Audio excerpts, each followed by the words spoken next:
Coming up tonight, a new era in policing as 400 body cams set to be in use.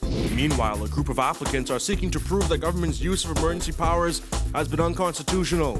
And the marijuana industry is essential in California, so one advocate asks, why not the Bahamas?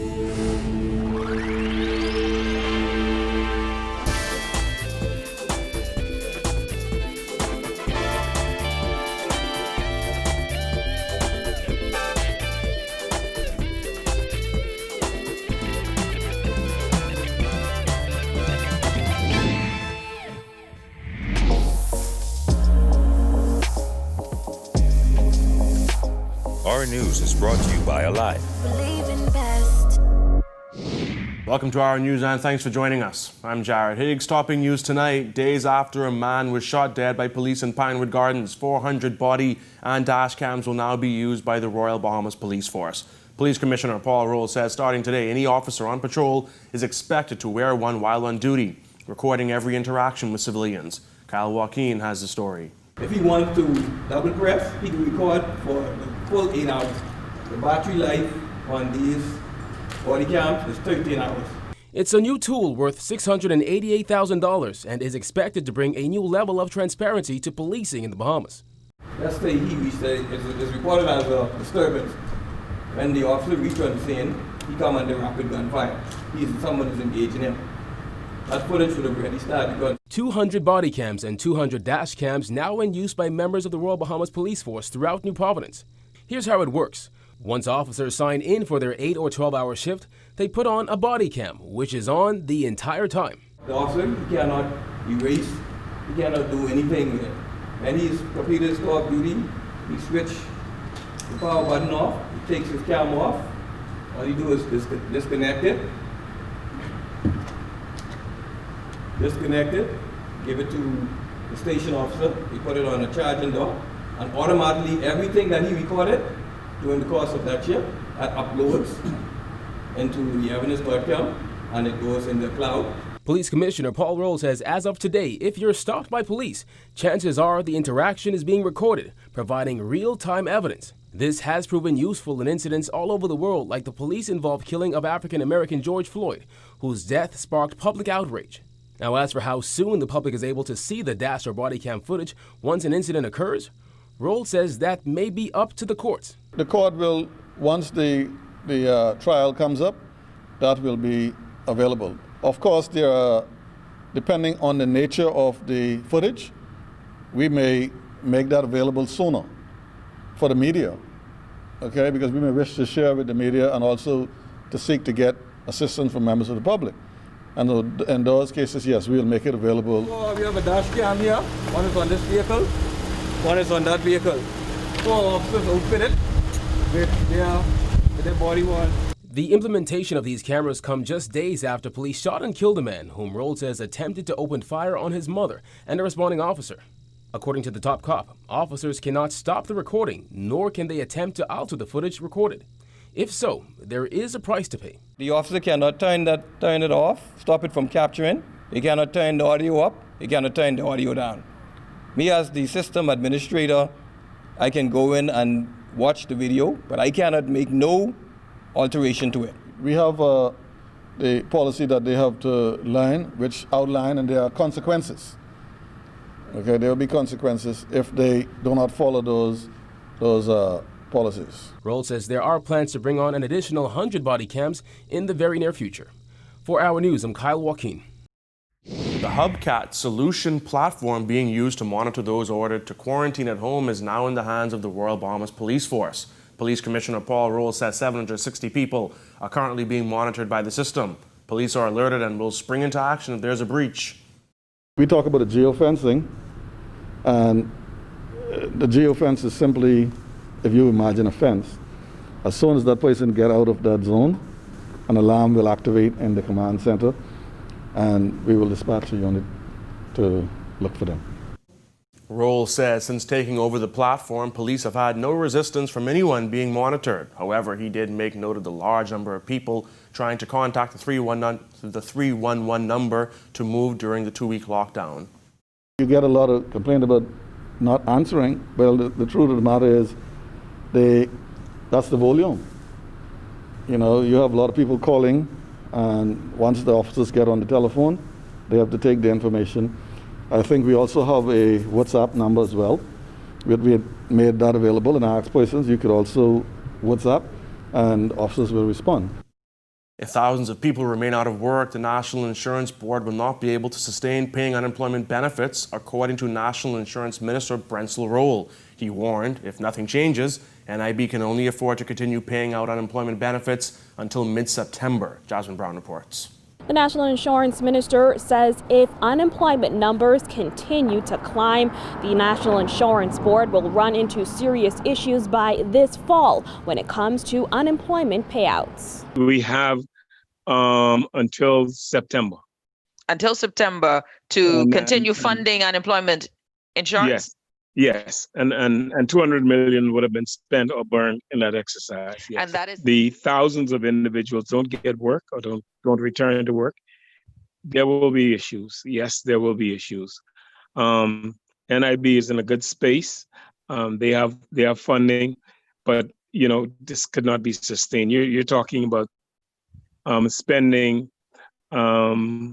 over $100 million in 4 months. According to Roll, NIB has already paid out $112 million in unemployment benefits since a state of emergency was declared. Roll, who was a guest on Guardian Radio's Hit Back with Nahaja Black, added that the government expects to spend $74 million on its unemployment programs by then. He says by September, NIB will have paid out an estimated $200 million in unemployment. And we know that based on the numbers that we're asking the government for, it's going to cost the government, in addition to NIB, it's going to cost the government $74 million to do their program, which said 2 weeks ago. So when you combine both, you're talking about spending close to $200 million. And this money certainly was not budgeted for, is unanticipated spending. He says the $200 million that NIB is expected to pay out is 25 times more than the average amount of money NIB pays out for unemployment per year. No company could be sustainable at this level and at this pace. We're hoping that we could just deal with COVID to make sure that persons are safe. We want to get individuals back to work because, like I said, we've spent over $110 million. And you think of it this way. On average, we spend roughly $8 million a year on unemployment assistance. Roll said given the state of NIB's finances, the Ministry of Finance is looking to see where it can get additional funding and support. Reporting for our News, I'm Jasmine Brown. Attorney Wayne Monroe has filed a writ against Prime Minister Dr. Hubert Minnis and Attorney General Carl Bethel on behalf of 21 people, arguing that the state of emergency and the emergency orders are unconstitutional. Berthie McDermott reports. A 36-year-old man was fined $400 after pleading guilty to violating the lockdown. And over on Grand Bahama, police say 4 men were arrested for a violation of curfew last night. The woman was fined $1,000 after she was arrested and told officers... Several people arrested, charged in the magistrate's court and fined for breaching emergency orders are among 21 people listed as plaintiffs in a writ filed by attorney Wayne Monroe QC.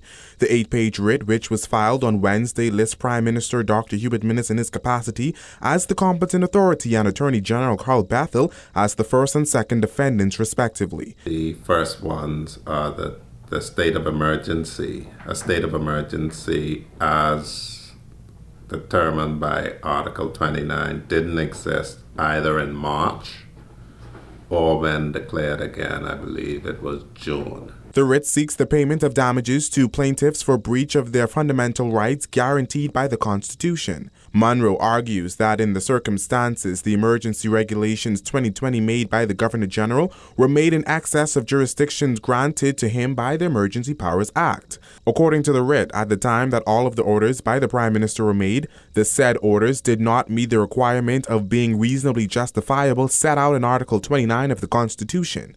It also states that at the material time, the enforcement of the emergency orders offended the rights of the plaintiffs guaranteed by the Constitution. Monroe is arguing that the criminal complaints against the plaintiffs charged with breaches of the emergency orders and their convictions are to be squashed.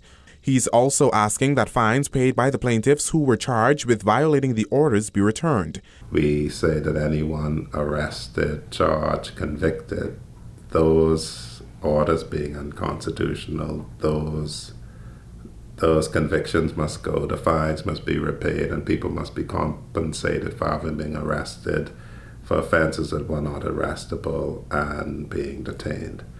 And then we also seek damages for breach of the other rights, the rights of association, the right to worship, all of the other rights that we say were breached by the orders. Now, Monroe maintains there are a number of methods that could have been used to curb the spread of COVID-19 without declaring a state of emergency. There are many remedies to this if they had cared to ask and consult that do not involve a state of emergency, that involves ordinary legislation and regulations that is quite permissible under the Constitution. It would just have to be more targeted. And so you would not have the ridiculous results that we're having today. A state of emergency was declared by Governor General C.A. Smith in March after the country confirmed its first cases of COVID-19. However, at the end of June, a new state of emergency had to be declared following a blunder by the Attorney General's office. In recent months, persons have been arrested, charged, and fined for breaching emergency orders, including staying out past curfew, not wearing a mask, and operating a business during lockdowns. Reporting for Our News, I'm Berthany McDermott. More news on the way, but here's a first look at weather with meteorologist Greg Thompson, who joins me in studio. Good night, Greg. Thanks, Jared. I'm meteorologist Greg Thompson with your first look at weather.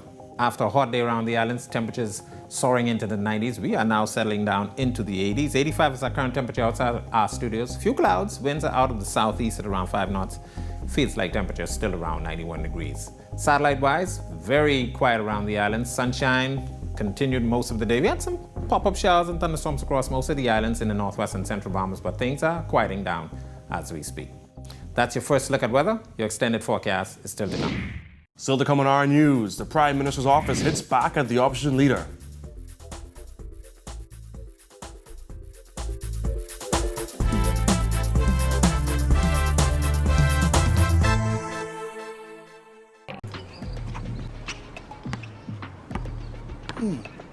Rev up on the next promotion. Okay. Nice. Bye. You give up it. Best 2 out of 3. Sign up for Rev Trio and opt in to NBA League Pass absolutely free. Visit rev.bs or call 601-8992 for details. Rev, you and us, together.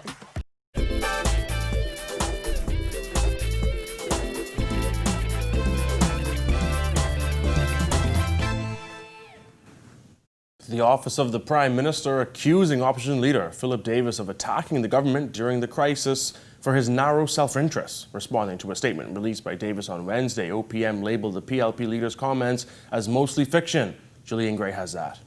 The political back and forth over the government's handling of the COVID-19 pandemic continues. Last night, the office of the Prime Minister hit back at opposition leader Philip Davis, calling his recent statement disappointing, absent of the facts, and void of logic and common sense. According to OPM, the opposition leader's continued failure of substance and support puts all Bahamians at risk. On Wednesday, Davis asserted that the government's incompetence during the pandemic has made a bad situation worse. PLP Task Force co-chair Dr. Melissa Evans shared his view. Right now, the Bahamas, unfortunately, is not looking really strong worldwide as far as its ranking is concerned. This has to be completely apolitical. It has to be a bipartisan effect, which means that we need to put every single thing else aside and really focus on these people that are needing urgent care, severe care. And Dr. Evans and her co-chair, Dr. Darville, also called for improvements to Grand Bahama's healthcare system, insisting that people on that island are suffering. The number of cases for our community, again, will bring severe cases. The probability is really high just because of our chronic illness. And now Grand Bahama is at capacity again. Our ICUs are at capacity. We have healthcare workers that have tested positive or in quarantine, which means that our strength and our power to fight the virus is now weakened, and that's concerning for everyone. However, Minister of State for Grand Bahama Kwesi Thompson said the public's fears and concerns should not be politicized. He insisted construction teams are working feverishly to complete work on the Rand Memorial Hospital, and the Cancer Center Association is being used for COVID-19 patients. The government, along with the Grand Bahama Port Authority, secured the Cancer Association. The government made the necessary modifications to ensure that they had the negative pressure for the Cancer Association, and now the Cancer Association is the facility that is housing all of the COVID patients and all of those persons who are suspected of being COVID positive. We understand that we are challenged in Grand Bahama, but Grand Bahamians are strong and they are resilient.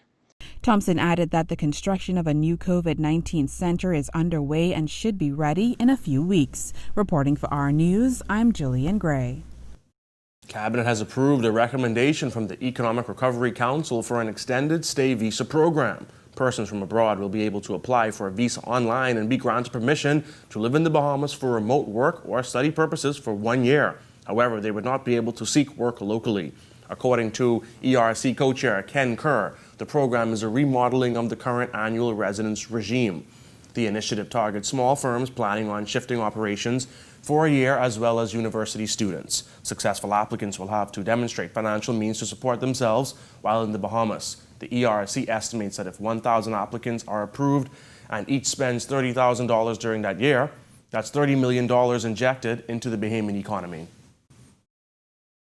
Former Health Minister Dr. Dwayne Sands reacting to that minute paper from Acting Permanent Secretary Pernell King-Roll, advising that all supervisors are hereby required to roster all healthcare and ancillary support staff on a shift system to help manage the COVID-19 crisis. Sands says what he found peculiar was the need to state that the emergency order supersedes the unwritten informal position verbalized by him during his time as health minister regarding volunteering to work. I find it most peculiar that there was a clause, Clause 7, that specifically referred to the former Minister of Health. I presume that's me. This is most unusual language in a document where most of the decisions made are not made unilaterally or arbitrarily or capriciously. Shortly after the first case of coronavirus was confirmed in the Bahamas, healthcare workers were told that only those who were willing to serve on the front line of the fight against COVID-19 were encouraged to volunteer. Sands said time will tell which approach is more effective. And so given the fact that this document now refers specifically to an approach that was taken, let's see which approach is more effective. As coronavirus cases top 1,000 this week, the Public Hospitals Authority says steps are being taken to minimize the growing risk of COVID-19 exposure to staff and patients. The PHA also announced the improved bed capacity at Princess Margaret Hospital through the transfer of boarders to other accommodations. Additionally, a private facility off-site was secured to quarantine and treat suspected COVID-19 cases. The PHA said in a statement there has been an increasing number of cases of COVID-19 across its healthcare facilities in New Providence and Grand Bahama. Measures to protect staff include providing an increased and consistent stock of personal protective equipment to staff at all of its facilities, sanitizing the hospital more often, and rerouting general hospital traffic to maintain distance between non-COVID-19 patients and those suspected of being infected. When our news comes back from the break, the marijuana debate continues. Plus, a former FNM MP slams NIB's check collection process.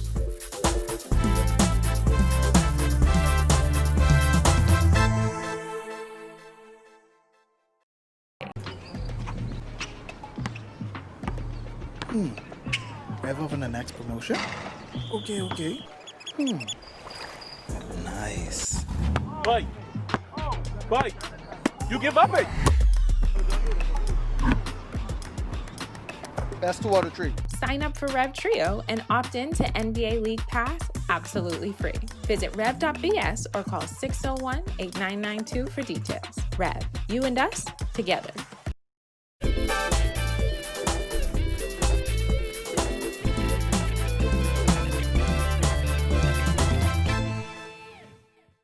A Bahamian who owns a marijuana business in California says his services have been deemed essential by California state government. Meanwhile, the plant remains illegal here in the Bahamas. We were deemed essential because we have a lot of terminal patients. We have a lot of cancer patients. Elliot Marshall Hepburn's company hasn't stopped providing medicine for Californians during the pandemic. We have all these folks that have been treating themselves, getting results. That medicine is marijuana, and the industry in California rivals the NFL and NBA. Without global sales, even during a pandemic. Global turndown in the economy dealing a heavy blow to the Bahamas' economy. Marshall Hepburn wonders what the Bahamas is waiting for before it decides it wants to benefit from the plant. If you have a computer or a cell phone, you'll be able to see the economic gains this industry does. Chief concern among supporters of marijuana law reform has to do with questions of who will reap the economic benefits of legalization. Critics expect wealthy individuals and companies to be at the forefront of ownership, while those who are adversely affected by the plant's criminalization are left out. The most funding handicapped Bahamians should still have an opportunity and a seat to the table. Cannabis entrepreneur says Los Angeles can be an example of how to share the profits fairly. The city's Department of Cannabis Regulation has a social equity program that, among other things, provides support for individuals adversely affected by old cannabis laws. This gave them a route to the industry, as well as people who had convictions for possession and all that stuff. All of those people had avenues and pathways. Hepburn is no stranger to the politics of marijuana in the Bahamas. He was a member of the Bahamas National Commission on Marijuana, which recommended that the plant be legalized for medicinal use. Prime Minister Dr. Hubert Minnis has vocalized his support for the decriminalization of small amounts of cannabis. Marshall Hepburn says decriminalizing, while not a complete solution, solves one of the major problems when it comes to marijuana, the social impact. The end result has been that less people of color get harassed by the police, less men go into jail, less damage to the black family and to families in general. Following long lines at Thomas A. Robinson Stadium this week to collect benefit checks from the National Insurance Board, former opposition leader Loretta Butler Turner called the entire process ridiculous and questioned what happened to the millions of dollars spent to improve NIB's payment process. That is so ridiculous. The same way that the government is able to have in place, and we spend millions and millions and millions of dollars at national insurance to update software and everything. In this day and age, nobody should be standing on a line to collect a national insurance check. Those monies should be deposited directly to their accounts. The whole thing is to cut down on the amount of face-to-face interaction that we have if we're serious about eradicating COVID, or at least managing it properly. Minister of National Insurance Brensel Roll told reporters earlier this week that the chaos outside of the stadium is unavoidable and added he and his team were pleased with the number of checks distributed. However, Butler Turner wasn't impressed. NIB is fully to blame for this foolishness that they're doing and having people go down to the stadium, falling out, fainting, being sick, and perhaps spreading more COVID, because after you've worn these masks for some time in the heat, you have difficulty breathing. And so why is it that national insurance is not doing direct deposits to these individuals' accounts? They know who they are because these people are contributors. Still to come, the sweet side of the honey production business. Stay tuned.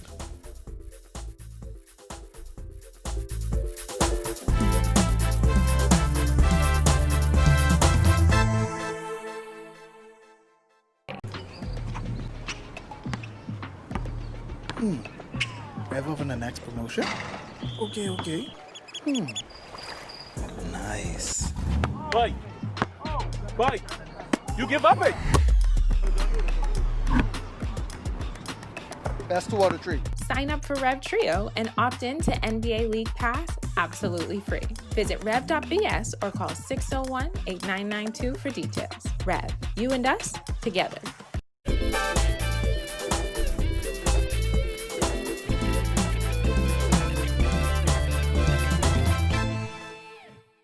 Welcome back. A local honey producer says his business has seen an uptick in sales since the pandemic. It may be the queen bees who run the hive, but Bradley Charlton pegs himself as the king bee. The Exuma native got into beekeeping in 2016 and made one sweet business out of his partnership with the honeybee. As you could imagine, being surrounded by nature instead of a constant workforce, it's very therapeutic. You could play music, you could be very relaxed. When he moved back to Exuma in 2009, Charlton never dreamed he would be running his own honey-making business. A quest to get healthy led him to seek a scholarship at BAMSI, and that's where he met his beekeeping mentor. Shortly after that, he left his government job to start Bees and Trees. While the coronavirus has put many out of business for now, Charlton said it's given him more time to focus on his craft and even brought in some new health-conscious customers. Surprisingly, people being home a lot, they really wanted to try to exercise and be healthy, and choosing honey as a healthy alternative. It had a lot of support. Like, I even noticed some weeks of it, like I had more stimulation in the business than I had before the coronavirus. So it was very interesting. And that's a look at news. We throw it back to meteorologist Greg Thompson for the extended weather forecast. Thanks, Jared. I'm meteorologist Greg Thompson with your second look at weather. Around the islands, temperature-wise and satellite-wise, quiet, it's warm, but we have an upper level system that's still generating a couple of showers across the northwest Bahamas, more of those popping up across the southeast Bahamas. Your boating forecast for the night through tomorrow for the northwest and central Bahamas: east to southeast winds 10 to 15 knots, seas running 2 to 4 feet over the ocean. Southeast Bahamas, those winds will be easterly at 15 to 20 knots, seas 3 to 5 feet. Here's a look now at your national forecast.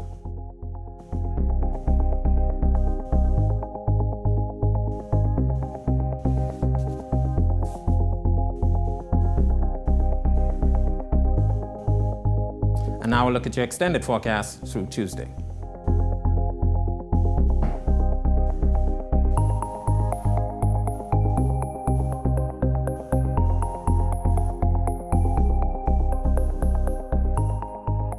That's a look at your weather. Make it a great night, everyone.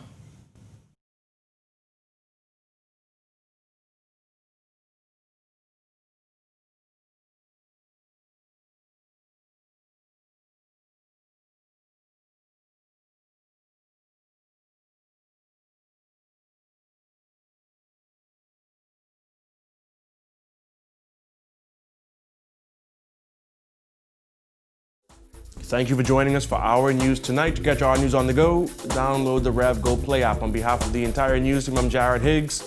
Have a beautiful evening, Bahamas.